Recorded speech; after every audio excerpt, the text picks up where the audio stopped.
पण लोकांचा समज काय असतो माहितीये, अरे ही तर एवढी देवाची देव करतात, भक्ती करतात, आणि हे काय त्यांच्या मागे लचाड लागलंय. बरोबर ना?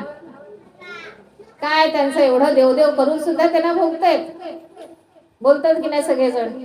पण तसं नसतं. ते भोग म्हणजे काय असतं माहितीये, जेव्हा परमेश्वर प्राप्तीची ओढ लागते, वाक्य नीट आहे का, जेव्हा परमेश्वर प्राप्तीची ओढ लागते तेव्हा परमेश्वर काय करतो माहितीये, त्याच्या आयुष्यात असलेली सगळी पापकर्म असतात ना, ती सगळी पहिली आणतो.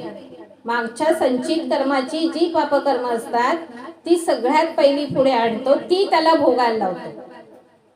ती भोगून संपल्यानंतरच त्याचा पुण्यकर्म चालू करतो.